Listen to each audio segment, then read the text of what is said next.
بسم اللہ الرحمن الرحیم۔ السلام علیکم ناظرین، میں ہوں آپ کا ہوسٹ گلفراز صدیقی۔ پکار ٹی وی میں آپ کو خوش آمدید کہتا ہوں۔ آپ نے دیکھا ہوگا حال ہی میں بڑے بڑے اجتماعات ہوئے علماء کمیٹی کے زیر اہتمام۔ ہمارے ملک کے اندر ایک المیہ ہے کہ کبھی صحابہ کرام رضوان اللہ علیہم اجمعین کی ذات کو ٹارگٹ کیا جاتا ہے، کہیں امہات المومنین ازواج مطہرات، اور اس کے ساتھ ساتھ نبی علیہ الصلاۃ والسلام کو بھی نعوذ باللہ نہیں چھوڑا جاتا۔ اسی حوالے سے آج ہم گفتگو کریں گے علماء کمیٹی کے رہنما مولانا عادل عمر صاحب سے۔ سب سے پہلے میں شکریہ ادا کرتا ہوں مولانا عادل عمر صاحب آپ کا کہ آپ نے اپنا قیمتی وقت دیا۔ مولانا عادل صاحب، بڑے بڑے اجتماعات ہوئے کراچی میں، لاہور میں، ملتان میں، پاکستان کے کونے کونے میں، ہر ایک لوگوں نے ہر طرح کے لوگوں نے رسپانس دیا آپ کو، آپ کے ساتھ تعاون کیا۔ علماء کمیٹی کے زیر اہتمام اجتماعات ہوئے جو اس وقت تاریخی زینت بن چکے ہیں۔ آپ مجھے یہ بتائیے گا کہ اس سے کتنا فائدہ ہوا، چونکہ آپ کا مقصد یہ تھا کہ ملک کے اندر گستاخیوں کو روکنا اور ان کے خلاف قانون سازی کرنا تاکہ ملک کے اندر سے بدامنی اور دہشت گردی ختم ہو۔ کیا سمجھتے ہیں آپ اس پر کتنا آپ کو فائدہ ہوا ہے؟ بسم اللہ الرحمن الرحیم۔ سب سے پہلے میں آپ دوستوں کے چینل پکار نیوز کا انتہائی مشکور ہوں جنہوں نے ہمارا نقطہ نظر جاننے کے لیے ہمیں بلایا۔ اور جہاں تک آپ کے سوال کا تعلق ہے، ملک پاکستان کے اندر بڑے بڑے اجتماعات ہوئے، اور ان کے اگر فائدے کی بات کی جائے، سب سے بنیادی فائدہ الحمدللہ ان اجتماعات کا یہ تھا کہ یہ ایک گلدستہ تھا جہاں آپ کو مکتب فکر کے مختلف علماء، جیسے علماء دیوبند کے مکتب فکر کے علماء، علماء اہل حدیث کے مکتب فکر کے علماء، علماء بریلوی کے مکتب فکر کے علماء، تمام کے تمام یکجا ہو کر اور اس اہمیت کے حامل ایشو کو جو صحابہ اکرام کی عظمت اور اہل بیت کی عظمت کے عنوان سے تھا، اس پہ الحمدللہ یہ اجتماعات قوم کو ایک شعور اور آگاہی فراہم کرنے میں الحمدللہ کارگر ثابت ہوئے یہ اجتماعات، کہ الحمدللہ چھوٹے موٹے اختلافات کو بھلا کر مین ایشو کے لیے تمام علماء ایک پیج پہ جمع ہو سکتے ہیں، جس کی بہترین مثال یہ اجتماعات تھے جو علماء کمیٹی کے زیر اہتمام پورے ملک کے اندر الحمدللہ منعقد ہوئے۔ ٹھیک ہے، اس سے کتنی حد تک فائدہ ہوا؟ کیا سمجھتے ہیں کہ عوام کے اندر کتنی شعور و بیداری پیدا ہوئی؟ اس میں آپ یہ بات ذہن کے اندر رکھیں، ایک تو ان اجتماعات سے صحابہ کرام کی عظمت کے ترانے جا بجا پورے ملک کے اندر الحمدللہ سنائی دیے گئے۔ دوسری بات یہ ہے کہ مخالفین کو ان اجتماعات سے ایک بہت ہی زبردست جواب تھا کہ صحابہ اکرام سے محبت کرنے والے الحمدللہ بیدار بھی ہیں، اور ملک عزیز، ملک خدا داد پاکستان کے اندر وہ صحابہ اکرام کی عظمت کو اجاگر بھی کر رہے ہیں، اور ان کے خلاف ہر قسم کی سازش کو ناکام بنانے کے لیے الحمدللہ میدان عمل کے اندر ہیں۔ اور دوسرا پیغام یہ بھی تھا کہ صحابہ اکرام کی عظمت اور صحابہ اکرام کے مقام اور صحابہ اکرام کی رفعت یہ ہمارے دلوں میں الحمدللہ اتنی بے وسط ہے کہ یہ ہمارے ایمان کا مسئلہ ہے۔ اس کے لیے کراچی میں بلایا جائے تو ہم کراچی میں حاضر ہو جاتے ہیں، اسلام آباد بلایا جائے ہم وہاں حاضر ہو جاتے ہیں، ملتان بلایا جائے ہم وہاں حاضر ہو جاتے ہیں۔ الحمدللہ ہر جگہ کی عوام، ہر سطح کی عوام نے باہر نکل کر صحابہ اکرام سے عقیدت اور محبت کا اظہار کیا، اور انہیں یہ جواب دیا کہ ہم صحابہ اکرام کی گستاخی کسی طور پر بھی برداشت نہیں کر سکتے۔ مولانا عادل صاحب، میں یہ بھی جاننا چاہوں گا، جہاں آپ نے بہت سارے فائدے گنوائے ہیں، ظاہر ہے یہ فائدہ، تو وہاں ایک بہت بڑا دھچکا، بہت بڑا نقصان بھی ہمارے علماء کی صورت میں ہمیں ملا۔ سب سے بڑا جو نقصان ہوا ہے وہ ڈاکٹر عادل خان صاحب کی شہادت کا ہمیں ہوا۔ شاید یہ علماء کمیٹی نہیں بنتی یا اس طرح کی ایکٹیویٹیز نہیں ہوتی تو شاید آج ڈاکٹر عادل خان صاحب زندہ ہوتے۔ بہت بڑے عالم دین تھے۔ آپ سمجھتے ہیں کہ یہ نقصان ہے، اور ان کے قاتلوں کو ابھی تک گرفتار بھی نہیں کیا گیا، تو اس حوالے سے کیا رد عمل ہوگا آپ کا، کیا اظہار خیال ہوگا آپ کا، کیا کہیں گے اس کے بارے میں؟ دیکھیں جی یہ کوئی اتفاقی حادثہ تھا نہیں. ٹھیک ہے. سب سے پہلے پری پلاننگ کے ساتھ انہوں نے گستاخوں کو لانچ کیا ٹھیک. اور آپ نے دیکھا کہ یکدم پورے پاکستان کے اندر گستاخیوں کا ایک بازار گستاخی کا گرم ہوا اور جا بجا صحابہ کرام کی مقدس شخصیات کو نشانہ بنایا گیا. لازمی بات ہے کہ ان کے ذہنوں میں یہ بات تھی کہ ہم یوں گستاخیاں کریں گے، اس کے رد عمل میں مسلمانوں کا روڈ پر آنا، کسی تحریک کی طرف جانا، یہ ایک فطری اور ایک ایمانی عمل ہے. ٹھیک ہے.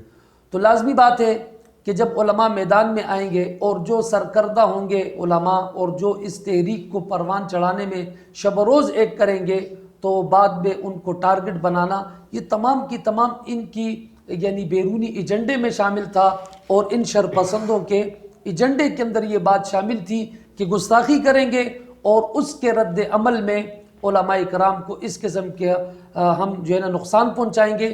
یہ ان کی پری پلاننگ تھی. آپ نے دیکھا گستاخیاں ہوئی، گستاخ بھی آزاد اور علماء کو شہید کرنے والے قاتل بھی آزاد. ٹھیک ہے. مولانا عادل صاحب، جیسے کہ علماء کمیٹی بنانے کا جو مین ایجنڈا تھا، جو میں سمجھا ہوں، جو میں نے اس پر ریسرچ کیا، وہ یہ تھا کہ علماء کمیٹی اس لیے بنائی گئی تاکہ قانون سازی کی جائے، تاکہ ملک کے اندر ایسا قانون لایا جائے کہ جس کے ذریعے ملک کے اندر کسی بھی جو ہے نا ایسی شخصیات کی گستاخی نہ ہو جو گناہ بھی ہے اور ہمارا ایمان بھی ضائع ہونے کا خدشہ ہے. تو آپ کیا سمجھتے ہیں؟ ہم نے دیکھا پنجاب کے اندر ایک قانون سازی ہوئی، متفقہ طور پہ تمام پارٹیز کے جو ممبران تھے پنجاب اسمبلی میں، وہاں انہوں نے ایک بل پیش کیا جو 100% تھا کہ وہ بل پیش ہوتا، لیکن اسے روک دیا گیا. اور روکنے سے قبل جو ہے نا ویڈیوز منظر عام پہ آئی، سوشل میڈیا پہ لوگوں نے دیکھا ہوگا کہ ایک طبقہ یہ کہتا ہے کہ ہم اسے منظور نہیں ہونے دیں گے، اور حقیقت وہ اس میں کامیاب بھی ہوئے. آپ کیا سمجھتے ہیں کون سی قوت ایسی ہے جو ایسے جو ہے نا بہترین ٹاپک، بہترین جو ہے وہ بل کو منظور نہیں ہونے دیتی؟ دیکھیں جی، یقیناً جو لوگ گستاخیاں کرتے ہیں اور پھر ان کے خلاف قانون حرکت میں آتا ہے یا اس قانونی ایک صورت جو اسمبلی کے اندر یعنی پاس ہونے جا رہی تھی تو اس کے خلاف ایک سازش کی گئی، اسے عارضی طور پر روکنے کی ایک کوشش کی گئی. ٹھیک. انشاءاللہ امید ہے کہ یہ عارضی طور پر انہوں نے جو کوشش کی انشاءاللہ اس میں وہ ناکام ہوں گے اور پنجاب اسمبلی اور قومی اسمبلی میں انشاءاللہ یہ بل پیش ہوگا. لیکن میرے کہنے کا مقصد یہ ہے، لازمی بات ہے کہ گستاخوں کے خلاف اگر بل آتا ہے اس سے شرفاء، علماء اور شریف لوگوں کو اور مذہبی لوگوں کو اور اسی طرح امن پسند لوگوں کو کیا تکلیف ہے؟ یقیناً کوئی تکلیف نہیں ہے. جنہوں نے انہیں روکنے کی کوشش کی ہے آپ سمجھ جائے یہی لوگ گستاخوں کے سرپرست ہیں، یہی لوگ ملک میں انتشار کرنا چاہتے ہیں، یہی لوگ ملک کے اندر قانون سازی نہیں چاہتے. حالانکہ قانون ایک ایسی چیز ہے جو ہر ایک طبقے کے لیے، ہر ایک مکتب فکر کے لیے اور ہر ایک جماعت کے لیے برابری کا جو اصول ہوتا ہے اسی کو قانون کہا جاتا ہے. تو آیا یہ ایسی کون سی طاقت ہے کہ جو ملک کے اندر اس قانون کو پاس ہونے نہیں دے رہی؟ وہ سوشل میڈیا کے ذریعے آپ کو پتہ ہے تمام لوگوں نے اسے دیکھا ہے، جانا ہے کہ یہ کون سا طبقہ ہے جو اس کے مقابلے میں آیا اور رکاوٹ بنا. یقیناً یہی گستاخوں کے سرپرست ہیں. یہ کہتے ہیں کہ گستاخیاں ہوتی رہیں، ہمیں کھلی چھوٹ ملے، ہمارے خلاف قانون حرکت میں نہ آئے. اور یقیناً جب قانون حرکت میں نہیں آئے گا، عوام حرکت میں آئے گی، ملک میں انتشار ہوگا اور یہی ان لوگوں کا مقصد ہے کہ پاکستان کے اندر انتشار. مولانا تقریباً 70 سال تقریباً آلموسٹ ہم نے دیکھا کہ ایک کچھ لوگوں نے جو اسلام دشمن تھے انہوں نے ایک جدوجہد کی کہ علماء کو ایک ساتھ یکجا ایک پلیٹ فارم پہ جمع نہیں ہونے دیا. اور یہ کہا جاتا ہے کہ دیوبندی بریلوی کے خلاف، بریلوی دیوبندی کے خلاف، اس طرح اہل حدیث دیوبندی بریلوی آپس میں اختلافات رکھتے ہیں. لیکن بہترین ایک گلدستہ علماء کمیٹی کی صورت میں میدان عمل میں آیا اور ان کا بھی یہی ایک نظریہ، یہی سوچ ہے، وہ چاہے دیوبندی بریلوی اہل حدیث ہوں، کہ ایک قانون سازی ہو. آپ کیا سمجھتے ہیں، حکومت کیا رسپانس دے رہی ہے آپ کو؟ انشاءاللہ العزیز بہت قوی امید ہے کہ انشاءاللہ قومی اسمبلی، نیشنل اسمبلی میں انشاءاللہ یہ بل پاس ہوگا. ٹھیک ہے. اور انشاءاللہ یہ بل پاس ہونے بھی انشاءاللہ جا رہا ہے، اور اس کے خلاف جتنی بھی سازشیں ہوں گی انشاءاللہ انہیں ہم ناکام بنائیں گے، ٹھیک ہے، کیونکہ یہ کسی ایک مکتب فکر کا مسئلہ نہیں ہے۔ اور انشاءاللہ جب بھی اس بل کے خلاف کوئی سازش کی جائے گی تو تمام مکاتب فکر کے علماء انشاءاللہ میدان میں آئیں گے اور انشاءاللہ اس سازش کو ناکام بنائیں گے، کیونکہ صحابہ اکرام اور اہل بیت یہ ہم تمام کے تمام مکاتب فکر کی مشترکہ میراث ہے اور ہمارے مشترکات میں سے ہیں، اور تمام کے تمام مکاتب فکر انہیں اپنا آئیڈیل اور انہیں ایمان کے اندر اپنا معیار اور انہیں عادل اور اپنے ایمان کی الحمدللہ انہیں بنیاد قرار دیتے ہیں۔ اس لیے کوئی بھی سازش اگر ہوگی انشاءاللہ تمام مکاتب فکر کے علماء، عوام الناس انشاءاللہ اس سازش کو ناکام کرنے کے لیے میدان عمل کے اندر آئے گی انشاءاللہ۔ میرا آخری سوال ہے آپ سے، اللہ نہ کرے ایسا ہو، اور امید ہے کہ انشاءاللہ آپ کی جتنی باتیں ہیں ان میں صداقت ہوگی اور انشاءاللہ اللہ کی مدد بھی ہوگی۔ اگر خدا نواستہ یہ بل پیش کیا گیا جو، اور پورے ملک کے اندر اگر یہ قانون نافذ نہیں ہوتا، یہ بل پاس نہیں ہوتا، قانون سازی نہیں ہوتی، تو آپ سمجھتے ہیں دینی اور ملی کوئی نقصان ہونے کا خدشہ آپ کو نظر آتا ہے؟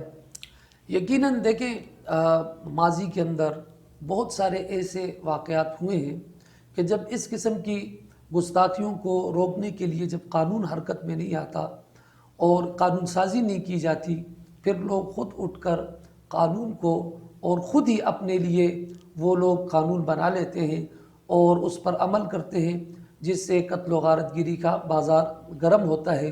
یقیناً گستاخوں کے خلاف قانون سازی نہ کرنا یہ ملک، ملت، دین اسلام دونوں کا ہی انتہائی نقصان بھی ہے، اور مشترکہ طور پر یہ دونوں کو متاثر کر سکتا ہے اگر ہم کسی قانون کی طرف نہیں آتے۔ اگر ہم کسی قانون کی طرف آتے ہیں تو قانون کے رکھوالے خود حرکت میں آ کر جب قانون پر عمل کرتے ہیں تو پھر عوام کو اور عام لوگوں کو قانون ہاتھ میں لینے کی ضرورت بھی نہیں پڑتی، اور پھر وہ لوگ سوچتے بھی نہیں ہیں اس معاملے میں کہ ہم قانون اپنے ہاتھ کے اندر لے سکیں۔ اس لیے ملک کے خدا داد پاکستان کے اندر قانون پاس کرنا انتہائی ضروری ہے، اور قانون پاس ہوگا اسمبلی کے ذریعے سے۔ اگر کوئی یہ ٹھان کر بیٹھ جائے کہ جناب ہم قانون پاس ہونے نہیں دیں گے، تو یہ بات آپ ذہن کے اندر رکھیے گا کہ ہمارے ملک کے اندر جو ووٹ سے اسمبلی بنتی ہے، ٹھیک ہے جی، اور ملک کے اندر ہمارے جو ووٹ کا ریشو ہے، اس کا اوسط جو ہے وہ ہمارے ملک کے اندر 40-45% ہے، ٹھیک ہے، باقی 60% عوام وہ ووٹ دیتے ہی نہیں ہے، ٹھیک ہے، ٹھیک ہے جی۔ اور پھر ان 40% میں بھی جس کے پاس 28 سے 35% کی اگر برتری ہو تو وہ اقتدار کے اندر آتا ہے، اور اس میں بھی وہ مختلف جماعتوں کو وہ لے کر جو ہے نا وہ اسمبلی بناتا ہے۔ یعنی آپ یوں سمجھ لیجئے 10 سے 15% لوگ اگر قانون سازی کے اندر سنجیدہ نہیں ہوں گے تو یہ پیچھے جو تقریباً 80-85% لوگ ہیں، یہ تو ویسے ان چیزوں پر یقین نہیں رکھتے، تو ان لوگوں کو قانون ہاتھ میں لینا اتنا بڑا مسئلہ نہیں ہوگا۔ ان 80-85% لوگوں کو اطمینان دلانے کے لیے آپ کے لیے ایک بہترین راستہ ہے کہ آپ قانون سازی کرو، تاکہ یہ عوام جو ووٹ پر، اسمبلی پر یقین نہیں رکھتی، ان کا یقین بھی ووٹ پر ہو، اسمبلی پر ہو، قانون پر ہو، تاکہ یہ بھی ہمارے ملک کے اندر آئندہ اس نظام کو اچھی نگاہوں سے دیکھیں۔ اگر یہ نہیں کرتے اور اس طرف نہیں آتے قانون کی طرف، یقیناً یہ لوگ تو ویسے ہی جو ہے نا وہ اس قانون اور اس ووٹ کے اوپر یقین نہیں رکھتے، تو لہٰذا یہ ملک کے لیے انتہائی نقصان دہ بھی ہے اور دین کے لیے بھی انتہائی نقصان دہ ہے کہ ملک کے اندر فرقہ واریت ہوگی تو فرقہ واریت سے فسادات ہوں گے اور فسادات سے ہمارے ملک کا نقصان ہوگا۔ ان تمام چیزوں سے بچنے کے لیے قانون سازی ہے۔ میرا آپ کے چینل کے توسط سے یہ مطالبہ ہوگا اقتدار میں رہنے والے اور اسی طرح ریاستی اداروں سے میری التماس ہوگی کہ اس قانون کو سنجیدگی کے ساتھ لے کر اسے جلد از جلد ضرور پاس کرائیں، تاکہ ملک کے اندر تمام طبقات کے اندر اطمینان، چین اور سکون کی فضا ہو۔ بہت شکریہ ناظرین، آپ نے گفتگو سنی علماء کمیٹی کے رہنما مولانا عادل عمر صاحب کی۔ یقیناً وہ ملک پاکستان کے بارے میں یہی اپنے خیالات کا اظہار کر رہے تھے کہ اگر ملک کا استحکام جو ہے وہ عزیز ہے تو وہ ایک ہی طریقہ ہے، وہ ہے نظام خلافت راشدہ۔ ملک کے اندر اگر یہ نظام آ جاتا ہے تو یقیناً ملک کے اندر سے کرپشن، بدامنی، دہشت گردی، فرقہ واریت ختم ہو سکتی ہے۔ مزید اچھی ویڈیو دیکھنے کے لیے دیکھتے رہیے پکار ٹی وی۔